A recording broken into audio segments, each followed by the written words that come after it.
दौरान 3 बच्चों के डूबने से नाराज लोगों ने जबरदस्त बवाल किया है। आक्रोशित परिजनों ने राजगीर बिहार शरीफ सड़क पर आगजनी कर दी और सभी को बरामद करने की मांग करने लगे। मौके पर पहुंचे सदर एससीओ और थाना अध्यक्ष ने लोगों को समझा बुझाकर मामले को शांत कराया। रेस्क्यू कर शव को बाहर निकालने का आश्वासन दिया। मृतक की पहचान मनदीप कुमार सागर मोहित कुमार के रूप में की गई है।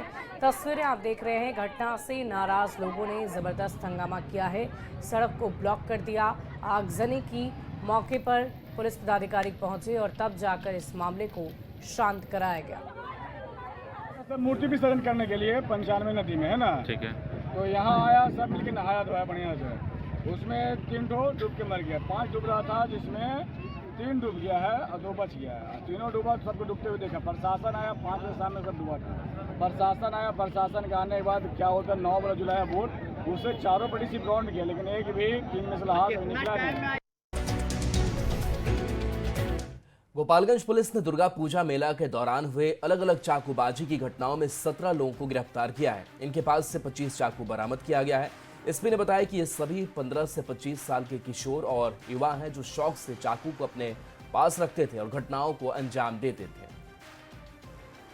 गोपालगंज जिले पुलिस के द्वारा अलग अलग थानों में विशेष अभियान चलाया गया, जिसमें 15-16 से लेकर के 26-27 तक की उम्र के अलग अलग लड़कों को डिटेन किया गया।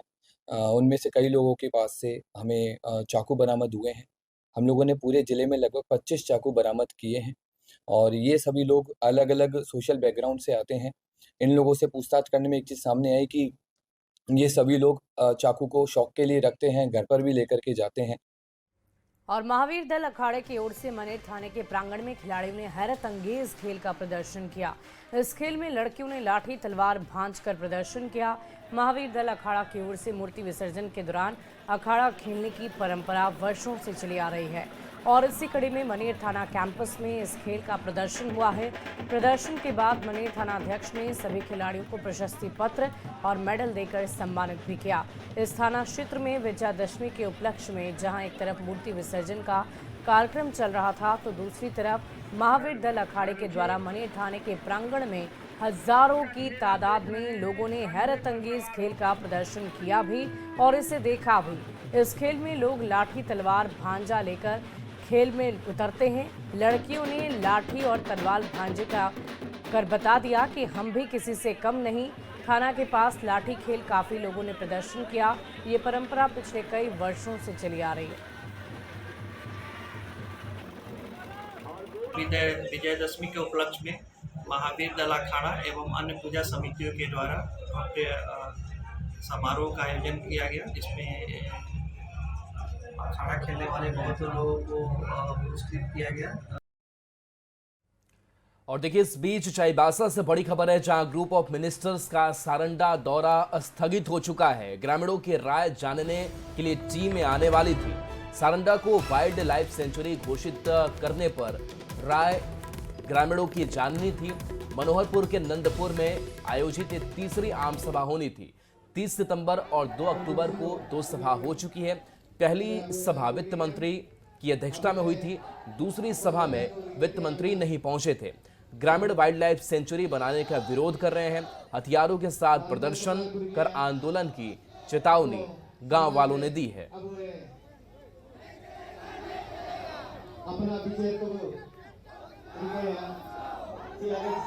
और रुपेश हमारे साथ न्यूज़ 18 संवाददाता फोन लाइन पर। रुपेश, एक तरफ जो गांव वाले हैं वो विरोध कर रहे हैं, अब ग्रुप ऑफ मिनिस्टर्स का जो दौरा फिर से होने वाला वो स्थगित हो गया है, क्या पूरा कारण सामने आ रहा है?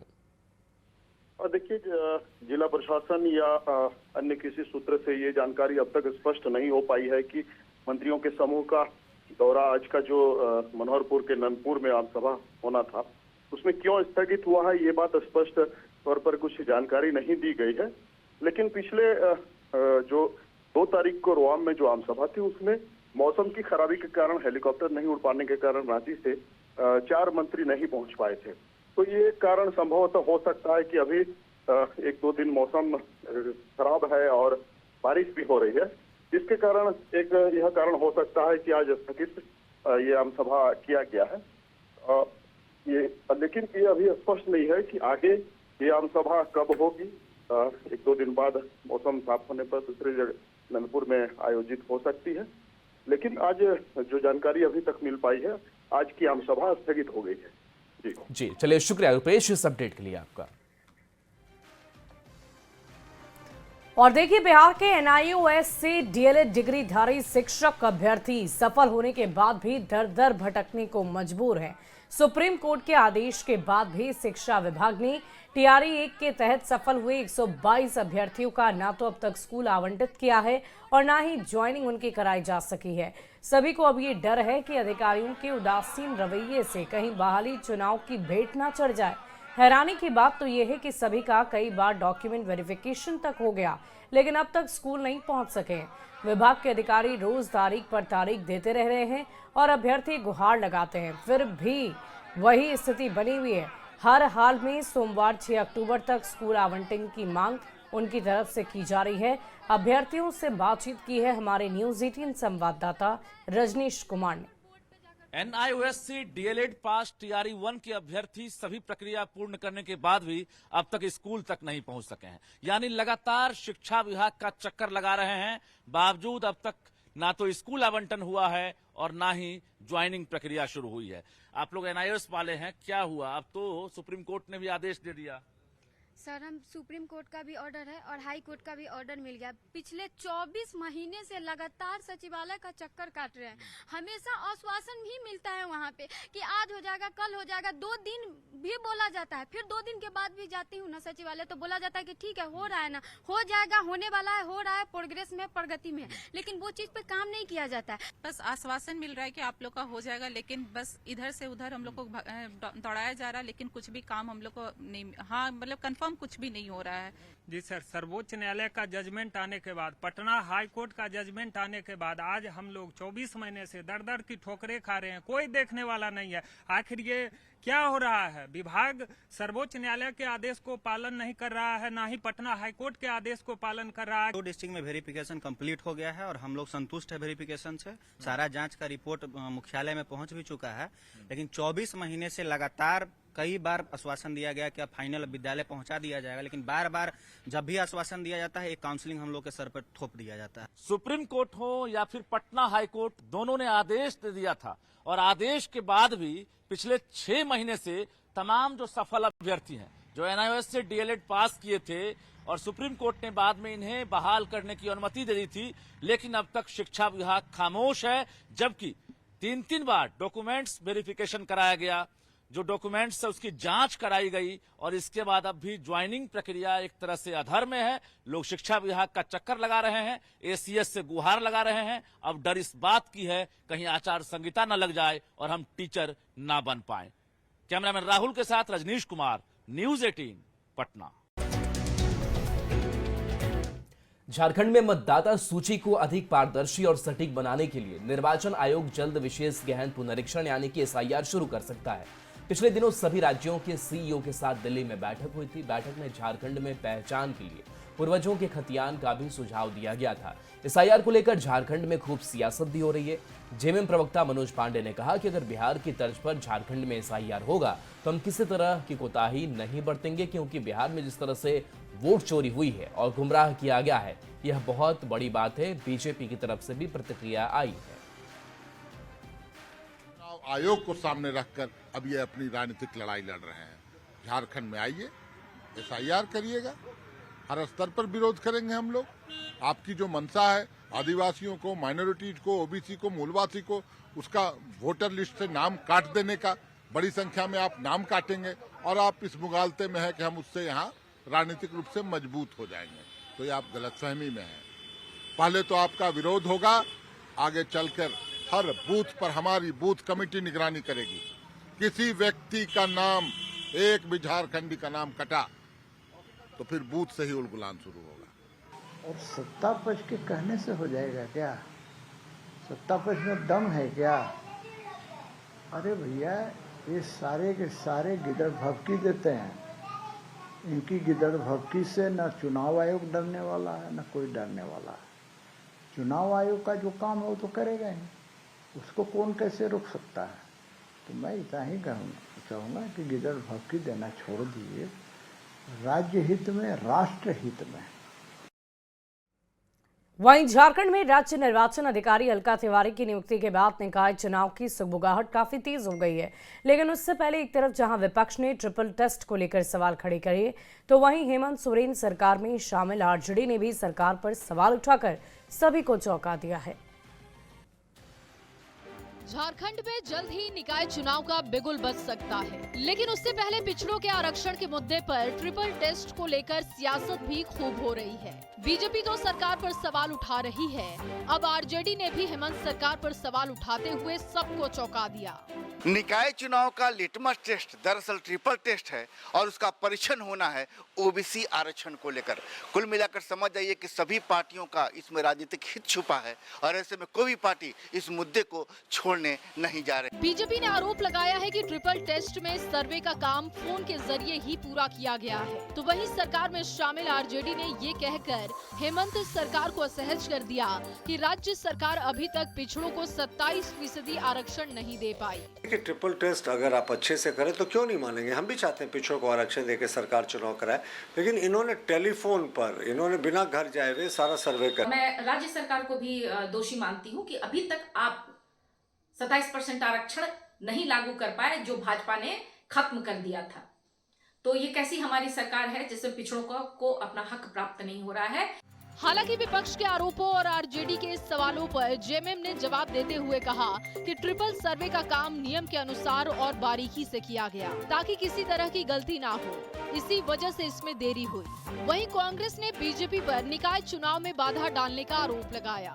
सर्वे हुआ है ट्रिपल टेस्ट, ट्रिपल टी, जो वो समय इसलिए ही लगा कि बेहतर तरीके से, संतुलित तरीके से और सभी विषयों को ध्यान में रखते हुए सर्वे किया गया। तो झारखंड में बीजेपी के पीआईएल गैंग वाले जो लोग हैं वो अदालत में पीआईएल करते हैं और कानूनी प्रक्रिया के तहत निकाय चुनाव को बाधित करते हैं, लेकिन सरकार पूरी तरह से गंभीर है कि सत्ता का विकेंद्रीकरण हो और सत्ता जो ग्राम में रहते हैं, निकायों में रहते हैं, वो अपना फैसला खुद करें। विपक्ष के आरोपों और आरजेडी के सवालों के बीच झारखंड में निकाय चुनाव की सुगबुगाहट ने प्रदेश की राजनीति को गरमा दिया है। ऐसे में देखना होगा कि आरक्षण को लेकर मचा ये बवाल कब शांत होगा। रांची से न्यूज़ 18 के लिए संजय कुमार सिन्हा की रिपोर्ट। और इस बीच दरभंगा से बड़ी खबर, जहां पुलिस हिरासत में छात्र नेता दिलीप हैं। पटना में आज आंदोलन होना है।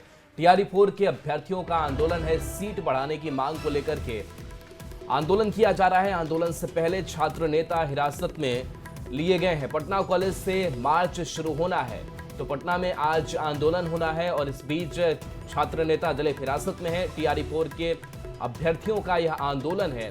सीट बढ़ाने की मांग को लेकर के यह आंदोलन किया जा रहा है। छात्र नेता ने पुलिस पर सवाल उठाए हैं।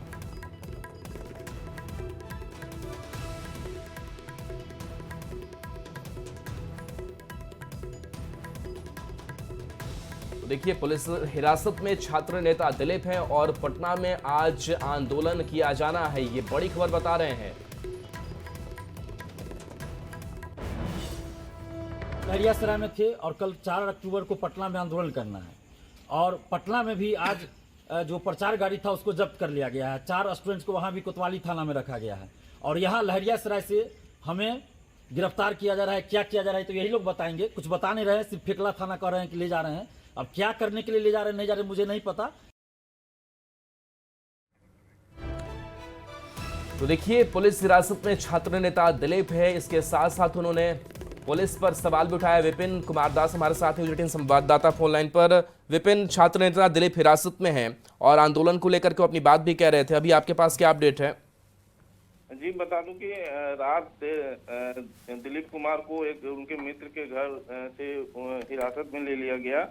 पुलिस से हमने वरीय अधिकारी से भी बात करनी चाहिए, लेकिन उन्होंने कोई जानकारी नहीं दी कि आखिर उनको हिरासत में क्यों लिया गया है, क्या कारण है और कहां ले जाया गया है।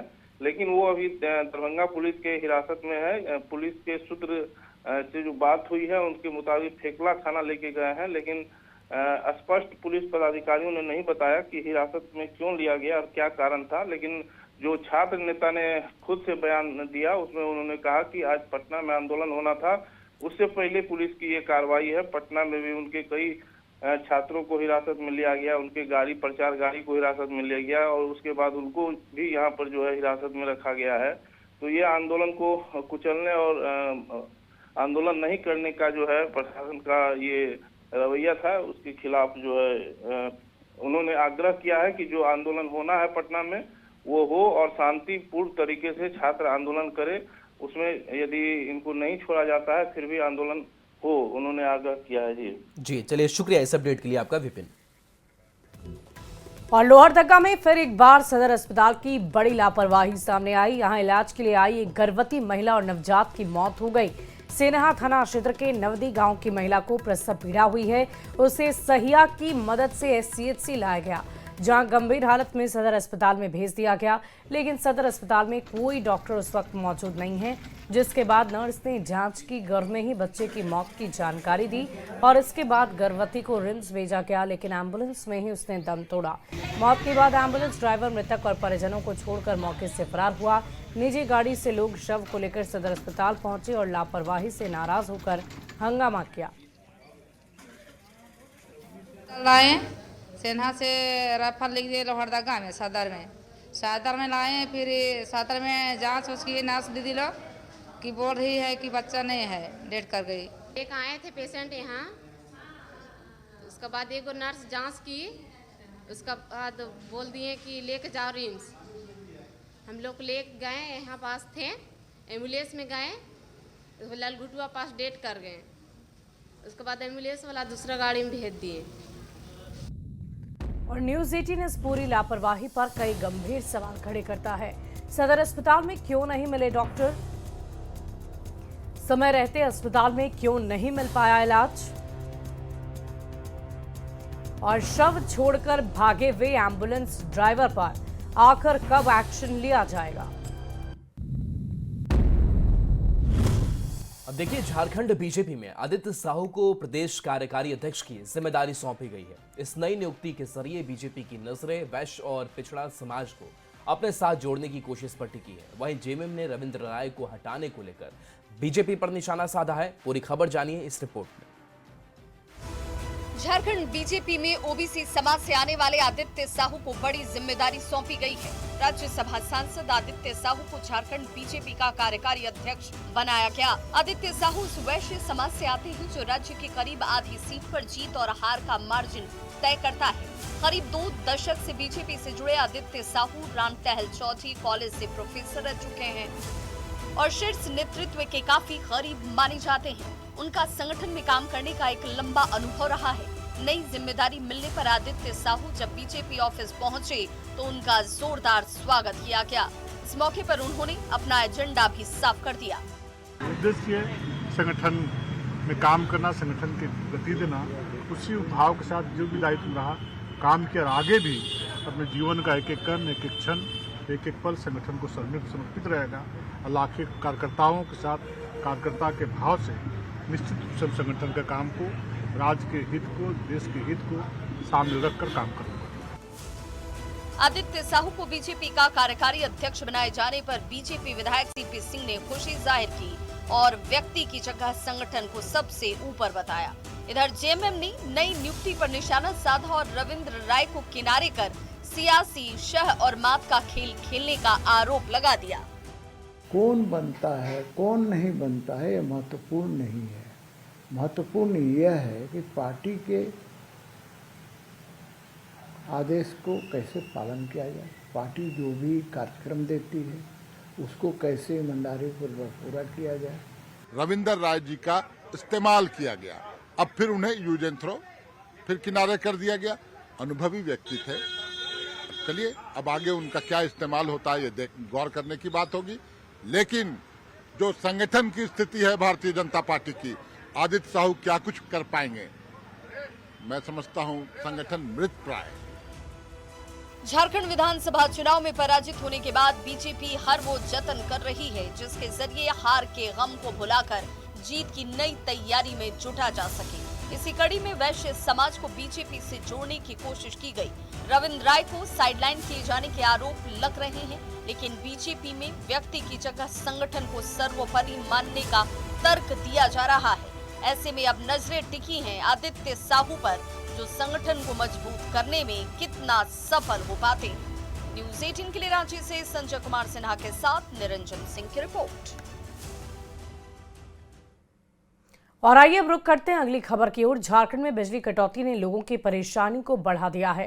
गुस्साए लोगों ने अब मोर्चा खोल दिया है। प्रदर्शन कर आरोप लगा रहे हैं कि हिंदू त्योहार में जानबूझकर बिजली काटी जा रही है। इस मुद्दे पर सियासी तापमान हाई हो गया है।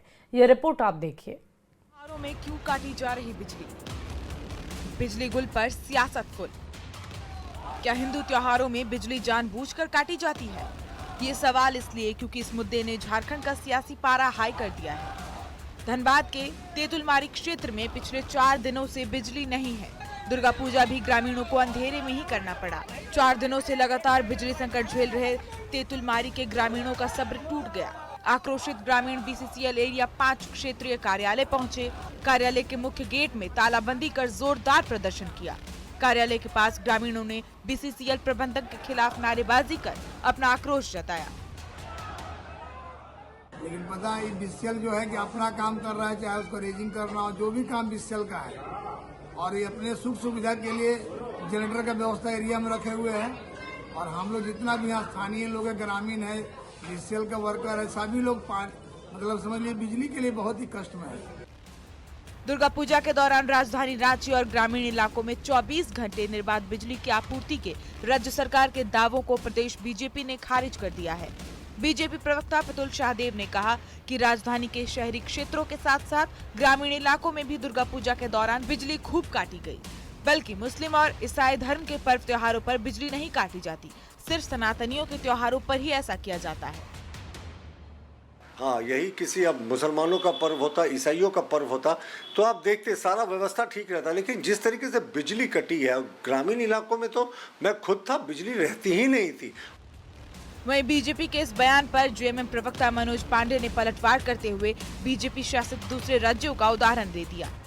उड़ीसा का, छत्तीसगढ़ का, उत्तर प्रदेश का भी, हरियाणा का भी बिजली कटौती कितनी होती है और कितने घंटे बिजली दी जाती है।